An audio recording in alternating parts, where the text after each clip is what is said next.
it's Jamie with Yoga Pilates Barre. Today I'm going to show you a stretching routine that you can incorporate into any of the workouts that you want to do. If you want to add it to the end of any of our other YouTube videos or after a run or anything else that you're doing, and you just need a good stretch. So we're going to take it down to the mat to start, and we're going to start on all fours. So we're going to flatten the tops of our feet to the mat.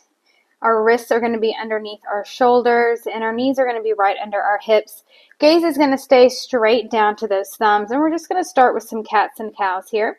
So as you exhale, draw your belly button in, look towards your belly button, really press through the mat, round through those shoulders. And then as you inhale, draw the hips up, let the belly drop, and then your gaze can lift, chin can lift. You can even bend through those elbows if it feels good. Good. Exhale, shift back to cow, tucking. Good. Inhale, open the chest, drop the belly. Good. Exhale, back. Inhale, open up. Good. So move through with your own breath here. If you want to hold in one or the other, just because it feels good, you do you. Good. We'll take about one more here.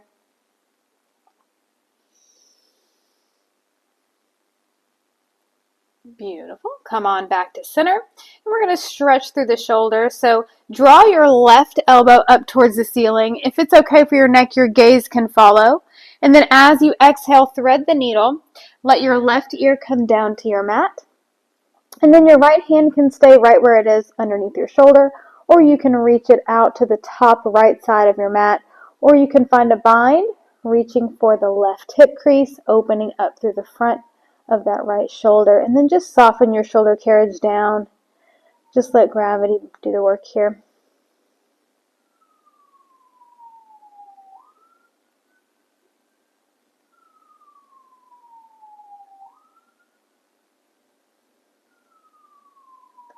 We'll take a big breath in. As you exhale, go ahead and place that right hand underneath the right shoulder again. We're going to press back up, realign those hips, realign those wrists underneath those shoulders, and then we'll find that same stretch on the other side. So your right elbow is going to reach up, big breath in. Exhale, thread the needle, right ear comes down to the mat, and then left hand can reach for the top left side of your mat, or you can take that bind.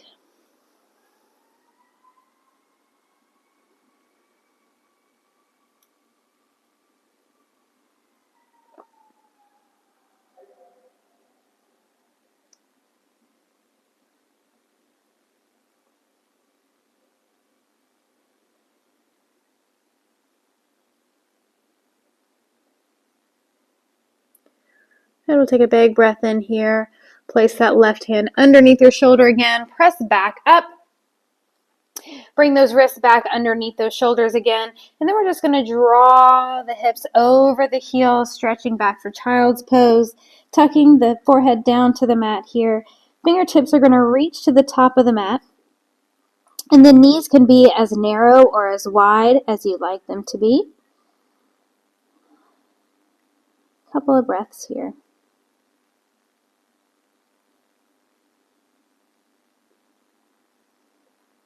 Good. We'll take a big breath in. As you exhale, press up. Let the chest come up a little bit here, and then walk those hands over to the left. Let them come off of your mat. All you're trying to do here is create space between that right shoulder and that right hip. So really long through the right side of the rib cage. Send that inhale to the right side to lengthen through that stretch just a bit more.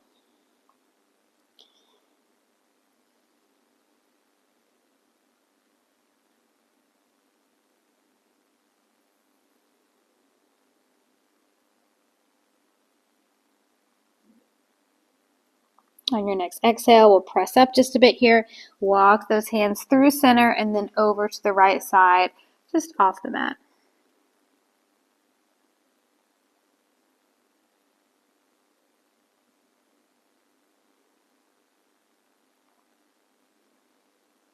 Breathing into the left side of the rib cage, softening through those hips.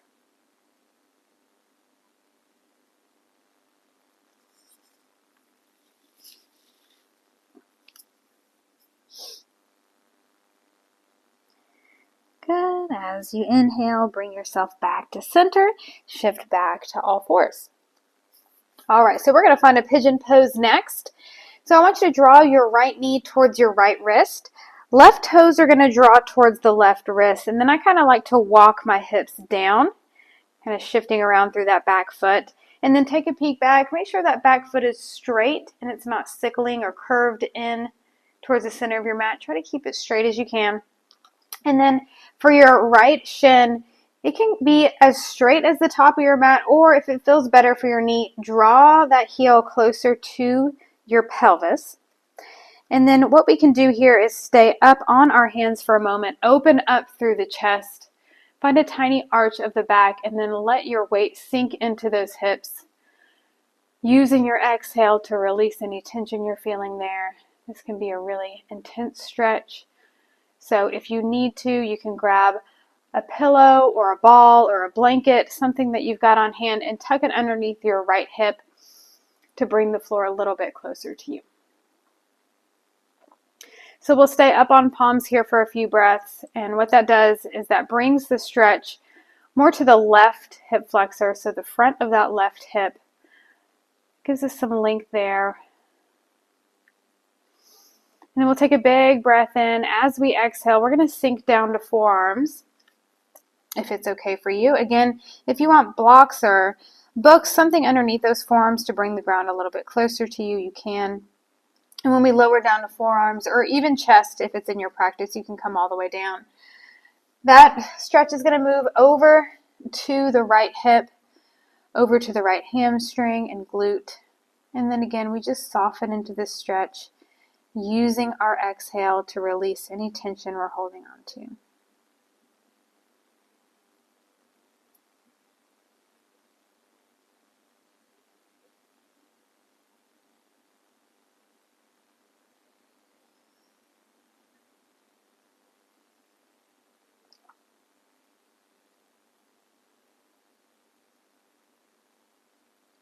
Good. Slowly bring those palms back to the mat, press back up. And then what I like to do is flip through my back foot, let that toe box come to the mat, hover my knee, and then draw my right knee back underneath my right hip. Let the left knee come down underneath my hip, and then I like to windshield wiper side to side just to reset here. Good, so we're going to find that same pigeon stretch on the other side. So left knee to left ankle, toes to right ankle, or wrist, excuse me. And then we're going to draw those hips down. Good, so staying up on palms, opening up through the chest, and then straightening out through that back foot. Good, big stretch through that right hip flexor.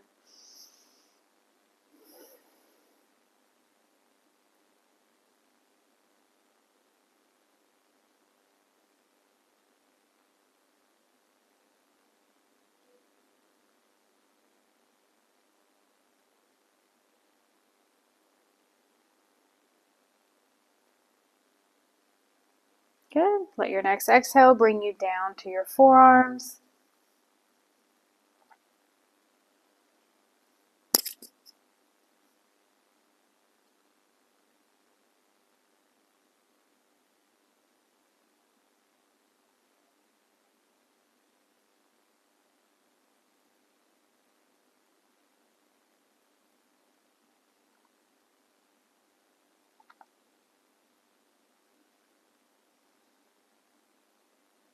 Good. So bring those palms back to the mat and then press up. We're actually going to roll to our left hip here and then come on over. We're going to keep our left knee bent. Right leg is going to extend, and we're just going to find a big side body stretch here. So reach your left hand up and over. Again, lots of length through that side. Try to keep that left hip down. Good, and then your gaze can be wherever your neck is happy. For some people, it's looking up towards the elbow. Some it's looking down or just neutral, whatever feels okay for you.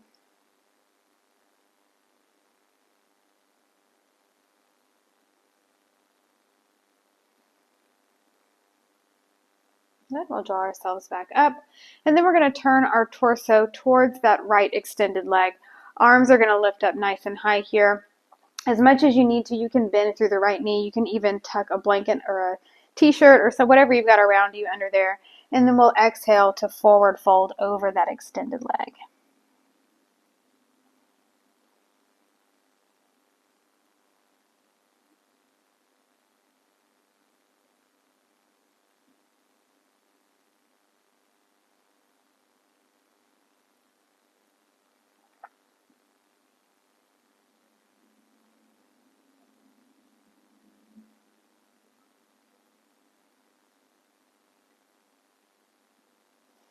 Good. Slowly walk yourself back up, and we're going to trade sides. So go ahead and bend that right knee. Left leg extends long, and we'll start with that big side body stretch. So reach the right arm up and over. Big, big stretch through the side body.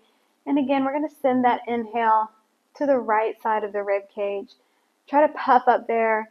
That's going to help lengthen out between rib cage and hip.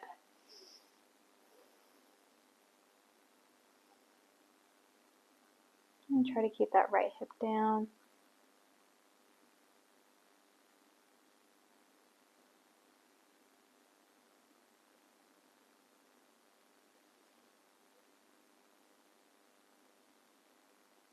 Good. Restack the spine. Turn your torso towards that extended leg, and then extend over that leg, softening through that left knee.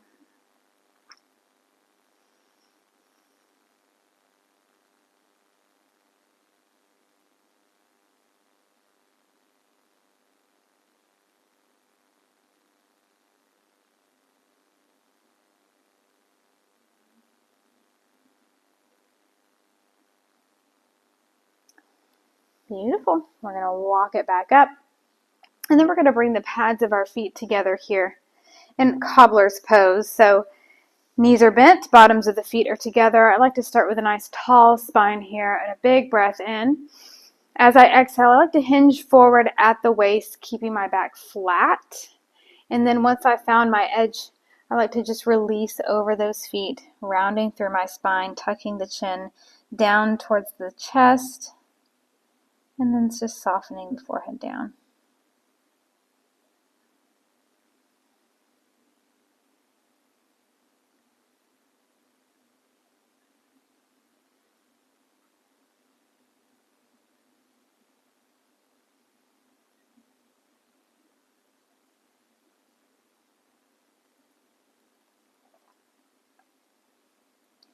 Good. Lock the hands back up. And then we're going to find a Gomukhasana pose. So we're going to stack our knees, left knee on the bottom, right knee on the top. So if you can't quite achieve this, just a cross-legged position is fine. You can stack your shins, or you can just be crisscross applesauce. Again, left knee on the bottom, right knee on the top is all that we're looking for here. So all we're going to do is the same thing that we did during cobbler's pose here. So start with a nice flat back, start to hinge forward. See if you can start to glue your belly to your thigh. Walk those hands forward, and then when you're ready, release over those legs. Tuck the chin to the chest and bow the head down.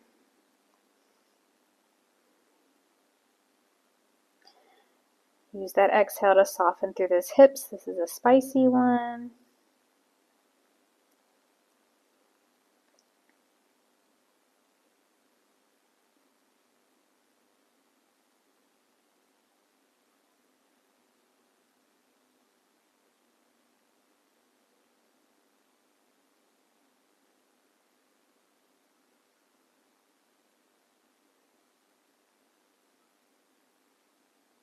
Good. Carefully walk the hands back up.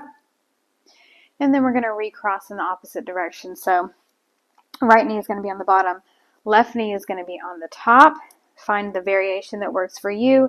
And it's totally normal for the other side, or this side, to feel different than the first side. So we're going to start to walk forward. This side's tighter for me. Nice tall back. And then exhale, release over those legs. and softening through the hips.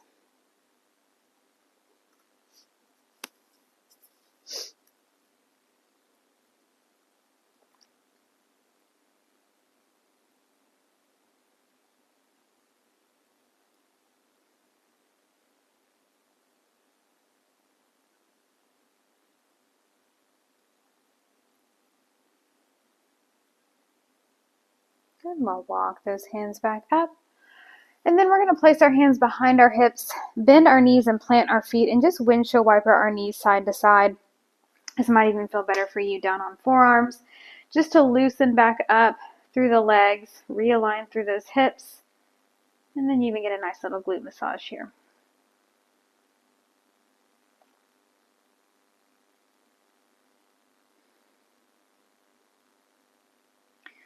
Good, so we're going to let the knees fall over to the left, and then you can kind of walk your right foot out. What this does is this lengthens through that front hip flexor or that right hip flexor. I'll just hold here for a beat. Big breath in and out. Good. Other side.